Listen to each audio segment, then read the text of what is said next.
What is going on, everybody? Welcome into the Wager Alarm live stream. That's right, it's Friday night, and that means it's Picks night here. I'm Howard Bender. With me, of course, the man, the myth, the legend, Craig Mish. What's up, Craig? Happy Friday. Happy week one of the NFL season. Yeah, it is here. We're back for another year, streaming here on Wager Alarm. Of all the things that I do, I don't know how to describe this. Like, it's the most fun, but it also has me the most nervous because the Super Contest is the Super Bowl of sports betting. It really is, of sports betting contests. And I understand that. Look, there are people that have a lot more money on individual games.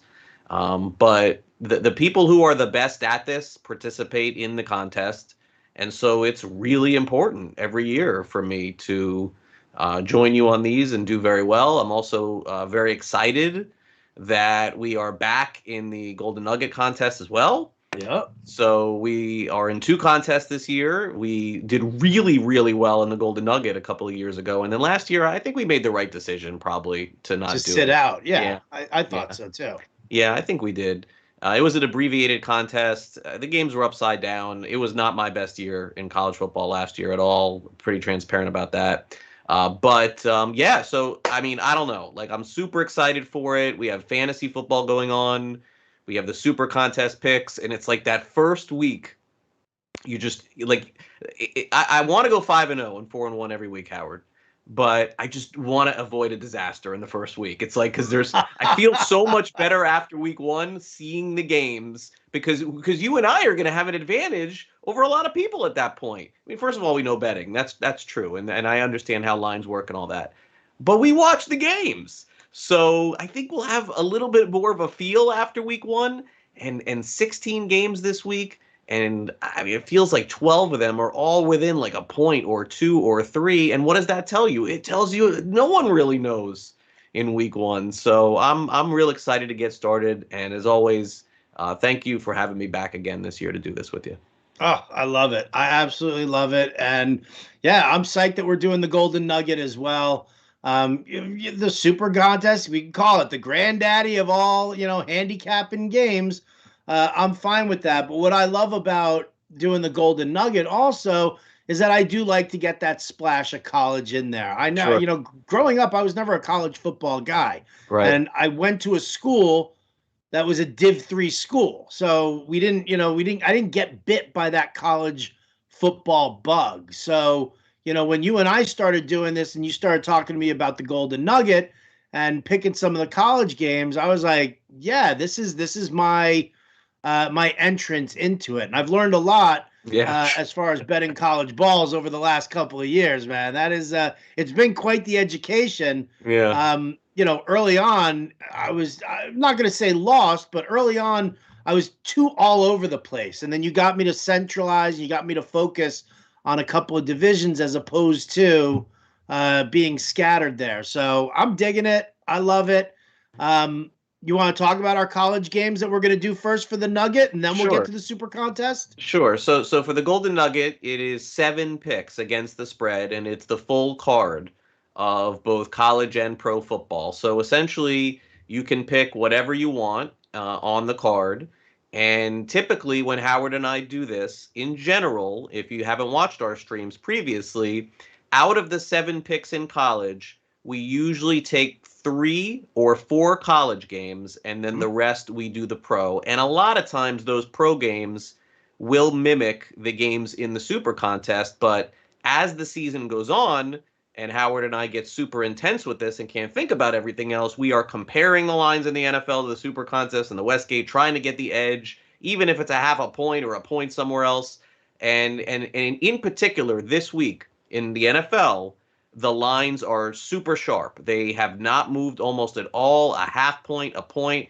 I don't anticipate many of the games even moving before Sunday all that much. I think the biggest movement may have been Thursday night with Tampa Bay going up to almost 10.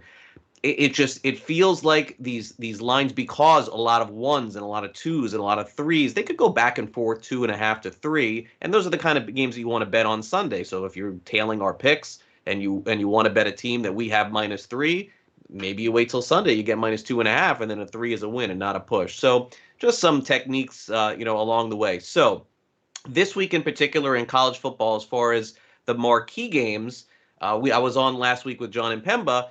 Those games do not exist this week. There are not a lot of marquee games on the college football schedule. They started off the first week giving us Howard last week, Georgia and Clemson. Really big game, obviously, for Georgia to win, although they lose their starting quarterback. JT Daniels is not going to play this week. That was the biggest line move, I think, of all of the games. They were 25 or 6-point favorites over UAB. 4-point move? Yeah, I think it's down to like 22 or 21. I'm not sure how far this is going to go down. Daniels is worth probably like 3 or 4 points, but he wasn't even that great against Clemson. So I don't know. Maybe it'll creep back up again, but not a high scoring team. So that was a really big win for them. Alabama, we talked about last week on the live stream, did crush Miami. It was not even close. I caught some flack for people who watched that because I live in South Florida. How can you say that? Come on. I mean, Miami is just not on the same level as Alabama, to say the least. So this week we have 3 games. So I probably should have pulled them up here. Okay, so we have 3 games. I got them right here. If you want me to hit you with it. Why don't you lead it off with who we're taking, and I know that we have some notes on the games, and then I'll kind of go through it here. Yeah. All right. Well, we are going to take the from the great state of New Jersey. We're going to take Rutgers here. They're facing Syracuse. Rutgers is actually -2 as the favorites. Man, you talk about a program that's had its ups and its downs and being rebuilt. When I saw that it was Rutgers -2 against Cuse, I was like, really? Yeah. See, and part of doing this is that, and I think it's a good lesson for people too, is that if you have certain picks in one week, it may sway you the next week, either for or against, because you've watched the games. And I watched a lot of football last week, too much probably for my wife to accept, and I don't think I'm going to get away with that tomorrow. I doubt it. Watching the Gators and then watching Miami play Alabama, it was. And you're sick. You got to be in bed the whole time. Way too much. And now Sunday I got to do it, so I got away with it. Saturday I'm not going to get away with it. Okay, so Greg Schiano is the head coach again at Rutgers. Okay, and he's really good. Okay, Greg Schiano is a really good coach. Really well coached teams, whoever he's with. It's taken a couple years to build back that program. I believe he got all kinds of money invested back into their program. It seems like he's going to be a lifer there now. I don't think, you remember he went to the NFL. I think he coached the Buccaneers, right? If I'm not mistaken. Yep, the Bucs for like half a season, like a day, 3/4 of a season. Yelling and screaming. Wasn't he like trying to, like during the coin toss, getting all mad, things? I don't know. He's meant for college. That's the bottom line. Look, Syracuse, they lost some players last year. I watched a little bit of their game last week against Ohio, and I really thought I want to fade this team the next week. I really was not impressed because Ohio is one of the worst teams in college football, and they from the beginning of the end to the end of the game, you thought they were going to win, but it shouldn't have been that close. Rutgers played great last week, and look, Syracuse is going to be better than Temple, I think, but Rutgers did force 5 turnovers, so they're showing that defense is for real, I think. Does feel like a low-scoring game. Rutgers is bringing back all their offensive starters on the offensive line, and that showed last week, so they can protect the quarterback. They're not going to throw a ton. 15-6 was the score between Syracuse and Ohio, which was kind of like a gimme game last week for the Orangemen, and that was the score until they pulled away late in the fourth quarter. I'm just basically going to go with the better defense in this game, and I'm surprised that Rutgers is favored going into Syracuse. So, not knowing exactly who Rutgers is, this is where you read the line a little bit and say, wait a second here, why is Rutgers -2? You do a little bit more investigating, and then you see, hey, I think Syracuse is just paper. I think Rutgers starts off 2-0, and I think that there's a chance they're back in a bowl game this year. I really like the coaching staff there. I like the defense, low-scoring game. And I think Rutgers wins somewhere along the lines of like 26-20, somewhere along those lines. So Rutgers will be the first pick. Surprising. I don't think we've ever taken Rutgers here. To be honest. I know, and I probably would have tried to talk you out of it 100 times over, like when we first started doing it, just because, just not, whatever. I'm born and raised in New York, so I know the history of the Rutgers football program, but I like it. All right, so Rutgers -2. Next game here, Texas against Arkansas. Yeah. We're looking at the Razorbacks here getting 7 points. So this is our first dog of the day. Let me tell you something. This is a huge rivalry game, and the next game we're going to talk about is a rivalry game as well. And so you can go one way or the other with these. Sometimes you could take the points. Sometimes you take the favorite. Iowa's going to play Iowa State. It's another huge rivalry game this week, but I don't want to watch that game. It's going to be low scoring and no fun. So Texas last week, they defeated Louisiana Lafayette. Steve Sarkisian is now the head coach at Texas. Of course, he was offensive coordinator at Alabama. I watched that game. I did not think Texas was that impressive. Hudson Card is the new quarterback at Texas. This is like the first time Texas has a quarterback where everyone is not jumping up and down and saying he's a Heisman winner. It's like people are just tired of it because it just happens every year. Texas is overrated. The quarterback they think is going to be great. Look, Colt McCoy was a great championship quarterback. But since then, Vince Young, guys, they just haven't had those guys. I don't know if Card is that guy, but I know that this is the first game in almost 2 years in Arkansas that's going to have fans there, and I think that they are starting to turn the corner. It's been a bad 4 or 5 years for the Razorbacks for sure. Brett Bielema was fired. It just hasn't gone well for them in the SEC. But they clobbered Rice last week. They scored 38 points. That's been their problem. The Hogs have not been able to score points, and they're getting 7 points. They also forced 3 turnovers last week, too, in that game as well. So this is also a battle of like SEC versus Big 12. In general, I'm always going to go with the SEC in that spot. 7 points at home. Who is this quarterback of Texas? I'm not even sure if he's good or not. No one seems to know for sure. He's going to a really tough environment. I think there's a chance that the Longhorns could go on the road and win, but they do not deserve to be 7-point favorites on the road in a tough environment. This is like the Jerry Jones Bowl here. I mean, this is a huge rivalry game and a renewal of one that they haven't played in a long time. So I think a really close game down to the wire. Take Arkansas +7. All right, that's what we're going to do. Final college game that we're going to take here for the Golden Nugget. Utah taking on BYU, like you said. It's a big rivalry game here. We're going to lean on the Utah side. Obviously, BYU, they've gone through some transition. They lost their offensive coordinator, who's now over at Baylor. Their starting quarterback was now my starting quarterback for the Jets. It's Zach Wilson, for better or for worse. So we're taking Utah. We're laying the points here, huh? Yeah, Utah's defense is great, and the one thing, I knew this going in, but I didn't realize, it kind of hits you when you see it that Utah's beaten BYU 9 times in a row. I mean, that's a lot. I mean, 9 times in a row in this rivalry. So this has got to be in BYU's head a little bit. And BYU had that tremendous season last year right up until the end. But you mentioned the key points. You lose your offensive coordinator. You lose your quarterback. They're really not expected to win this game. Jaron Hall is BYU's quarterback. He could be okay. Runs a little bit more probably than Zach Wilson did. But there's a new weapon that Utah has. His name is Terrian Thomas. 9 yards per carry. Utah loves to run, and they're the #1 team in the nation the last couple of years at stopping the run. So I think BYU is in all kinds of trouble in this game. There's just a huge talent disparity. They call this game, Howard, the Holy War between BYU and Utah. 10 in a row. 10 in a row. It's going to be 10 in a row. Utah's going to win this game. 10 in a row. So Rutgers, Arkansas, and Utah are our college games. Rutgers, Arkansas, Utah. 2 favorites, 1 dog. Do we make up for it? Anybody who's watched this live stream over the last several years knows that we go for the dogs, and that's definitely something that we do. Well, you can't say always, so we try.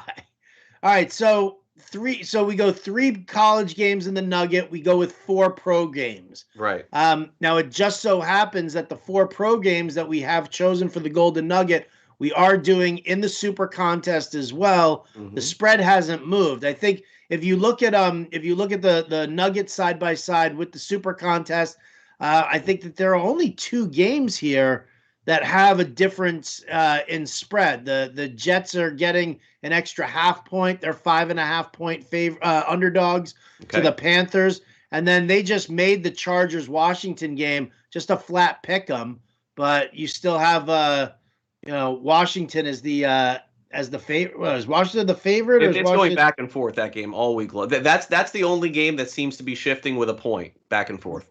Austin Eckler back in practice today? And yeah, exactly.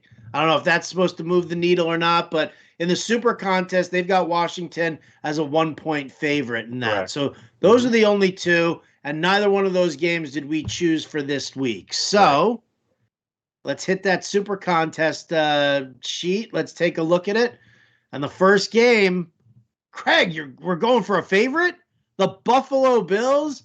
You don't like the Steelers, dude. It was hard to like take dogs. Howard, it was hard to take dogs this week. It was like It was really hard. Like I was sitting there looking at the games going like, okay, how can I take Arizona? Like, okay, they're at Tennessee, they're getting 3. Like, I'm trying to I'm like, I have to find a way because I know that a couple of games are going to go sideways, but it was really tough to do.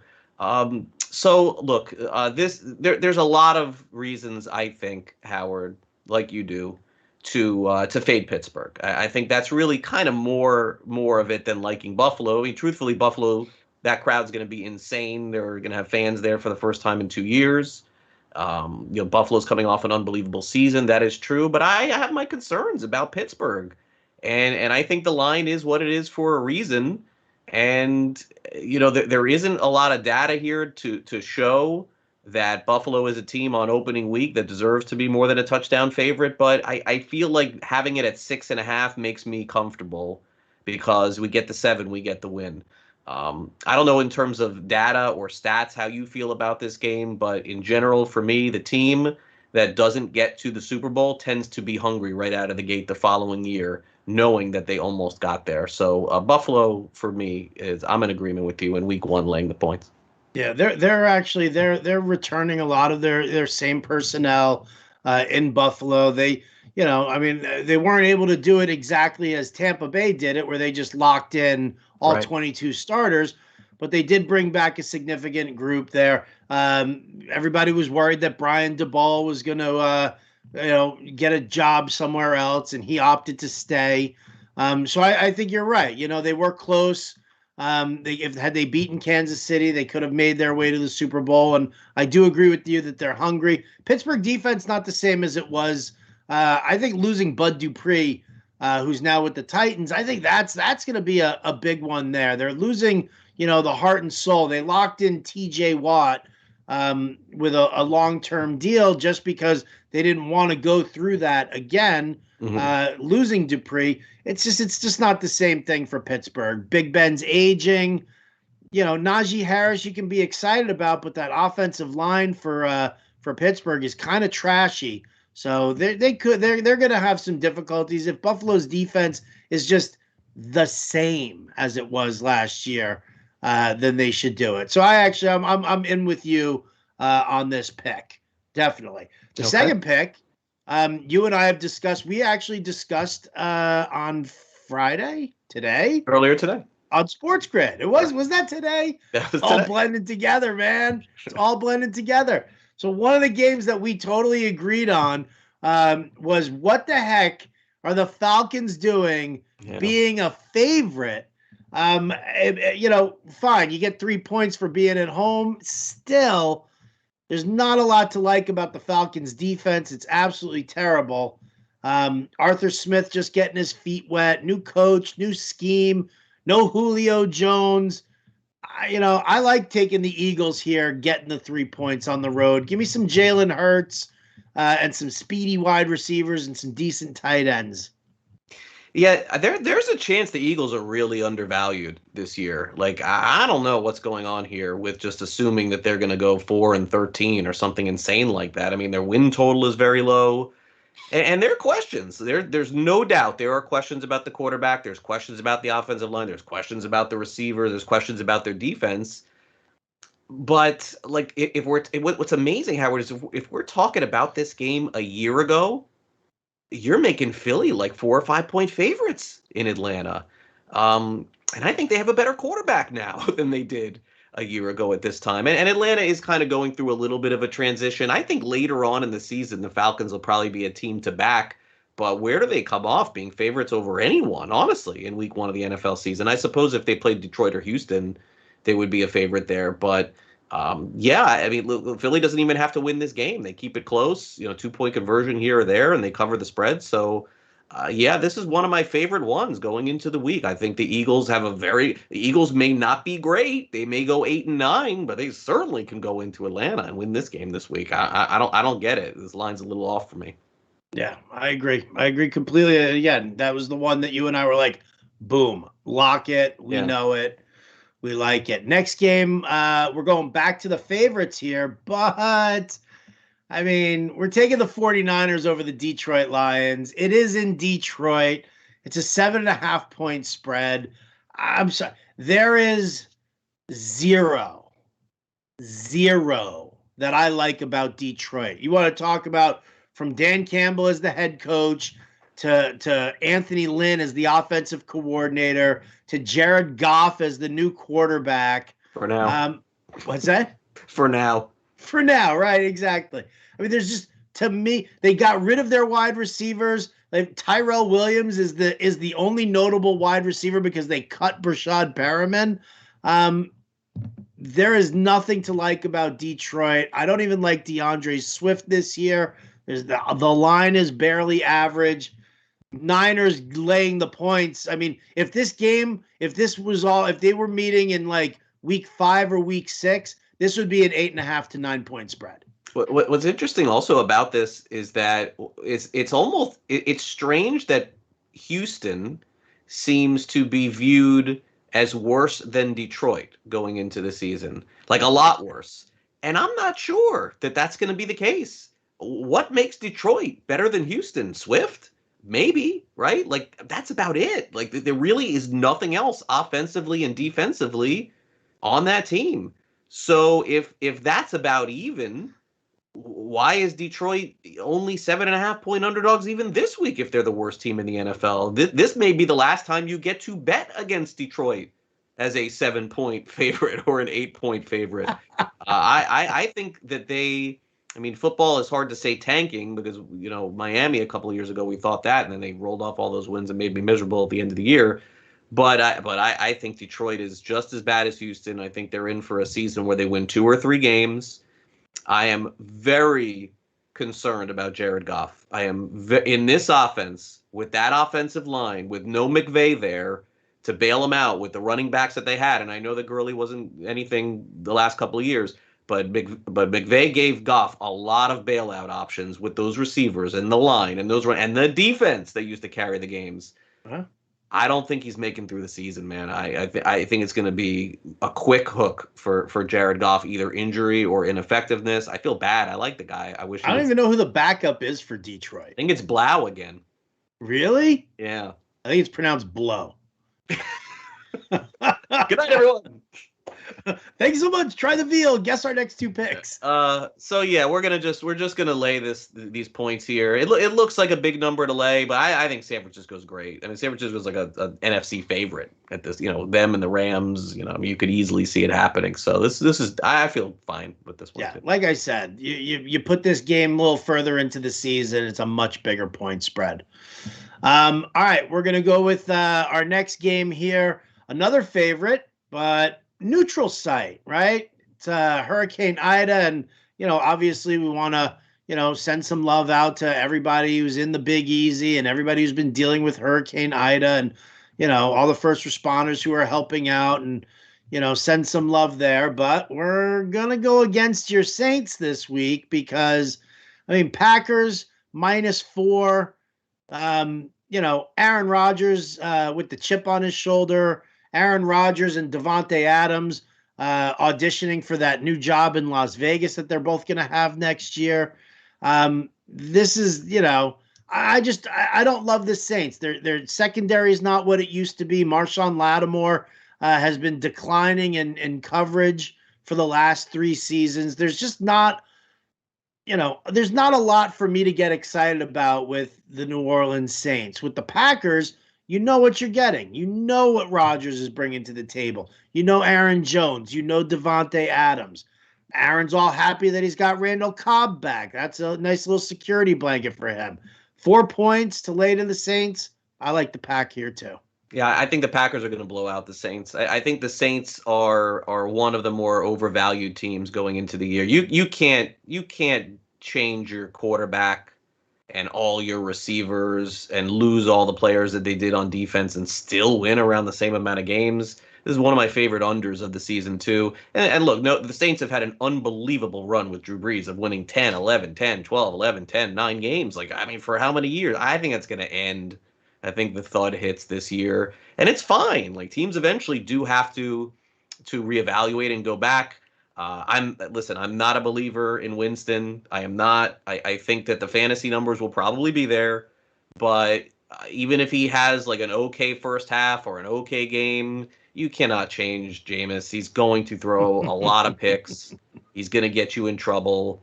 And look, Marquez Callaway may be a nice receiver. But come on, that's your number one receiver going into the NFL season. Right. I think it's a big problem, man. I mean, the Marquise Colstons and the Jimmy Grahams and the Michael Thomases, Devery Hendersons. Like, where are those guys on the run? I mean, they just would roll out those receivers. Joe Horn. They don't have any of those guys anymore. What happened? I have no idea. They've replaced them with Lil Jordan Humphrey and Deontay Harris. No, it's not going to. And Winston's had time now, like throughout the preseason, and I know he looked great in that one game where he hit Callaway. By the way, threw that into double coverage too. I'm fading a lot of Saints action this year. It wouldn't shock me to see the Saints win like a handful of games this year, Howard. Like I think this is the year they hit the thud. Okay. Not gonna argue against that when I'm taking the Packers -4. Final game. Here we go. This is a classic Mish and Bender MO. 60% of the time it works every time. Yeah. Got to go with those home dogs on Monday Night Football. This is a tough one, man, because it is taking the Raiders, but we're getting 4.5 points in this matchup here against the Ravens. Listen, I get who Lamar Jackson is, right? I understand what this, offense is. I like Marquise Hollywood Brown. I don't know what's going on with this backfield. I have no idea. I mean, Tyson Williams will be the starter. They're auditioning has-beens like Lev Bell and Devonta Freeman, and they just brought in Latavius Murray. Yeah. They also added Trent Cannon, who made the roster for the Panthers and then got waived like 3 days later after that. So, I mean, it's really the team is kind of in a bad spot right now, and that's not how you want to go into the season. So put the game in Vegas, put it on Monday Night Football, give me a hook in there also, right? Forget about the 4. Give me that 4.5, and I'll take the home dog here. Yeah, this is going to be a really painful game to watch because I think we both know the Raiders are not going to win this game. Somehow they're going to blow it. But I do think that they're going to be in it to the end. A bad mistake is going to happen. Carl will fumble or throw a pick or somebody will miss a coverage. And like I see Baltimore like going, how did we win this game? And winning by 1, and I think that this game you have got to give the Raiders a little thing for the crowd this week in Vegas. Like, I mean, that environment has got to be insane. They also did not have any fans all of last year. It's interesting that there are people that think that the Raiders, as the season goes on, especially if they're not that great, may have, believe it or not, Howard, the worst home field advantage. And I was listening to somebody on the radio was talking about it because every fan in the NFL is going to want to go see their team play in Vegas this year and travel. And the Raiders don't have a home following yet, right? Like they really don't because it's Vegas. But all the people from Oakland and LA are going to this first game in the new building. And I don't think that's a factor in game 1, but that is something to watch over the course of the season. Like if Pittsburgh plays in Vegas, all the Pittsburgh fans are going to let's make our trip this year to Vegas. Could be a factor later in the year. Not in week 1. Hate saying that we're going to lose the game but cover the spread because that's really not a good reason to take a team. but it's the Raiders are gonna blow it. You know it. We're gonna be like sweating it right down to the last minute. Please no, man. Like let it. I don't know if I want that. They're gonna throw it. Like Carr's gonna throw a ball in the end zone to win, and they're gonna get picked. And it's something disastrous as always happens to the Raiders. Hey, the last couple of years, the Raiders have been really good in the first half of the season and really bad in the second. So let's just play that out this year. Let's take the Raiders a lot in the first half and fade them in the second half. So our fifth pick, Monday Night Home Dogs, in the history of the NFL, has been the best bet across the board. 55-60%, you're winning home dogs on Monday night. Right out of the gate, we'll take the Monday Night Dog. You gotta love it. All right, so as far as like the Super Contest card went, these are our picks. We're locked in. Picks are submitted. I will be posting over on wageralarm.com. I will be posting pictures of both tickets, so that way, again, like we say, we put our money where our mouths are. We are in this, and this is our money. This isn't wageralarm.com's money. This is out of my pocket. This is out of Craig's pocket that we do this. So you know that we're invested. So I'll publish the tickets as soon as I get copies of those, and you guys will be able to kind of follow along with us, and I'll keep track of our winning percentage. Now, were there other games that you were looking at? Because for me, the Super Contest, it was 5 points for the Panthers Jets spread. Yeah. I think the Panthers are going to beat up the Jets in a big way. In the Nugget, it was an extra half point in there, the 5.5. I don't really necessarily know if that moved the needle for me enough, but like if I had to pick, if that was if I needed a sixth game, that was my sixth game. Panthers, Sam Darnold, Robbie Anderson, the revenge game narrative that, we always love. That was my game. How about you? Yeah, you know why I didn't like that game? Just because I don't know the quarterback of the Jets and I don't know the quarterback of the Panthers. I like really need to see 1 week of those teams play to I wanted to go with some stability at quarterback for the teams that we take because of just the uncertainty with some of the others. And I like to go against uncertainty, and it seemed like both these teams were uncertain. I don't know what Sam Darnold's going to be in Carolina, and I don't know what Wilson is going to be with the Jets. It's not that I disagree. I just didn't love it, not knowing. I definitely am still, until proven otherwise, never taking the Chargers. So until I'm proven otherwise, I don't care who the coach is. I don't care who the quarterback is. This is historical data, decades of losing in horrible ways and never covering spreads and getting overvalued every year. I don't love Washington, but Washington would have been an extra selection for me. And I don't love them at all.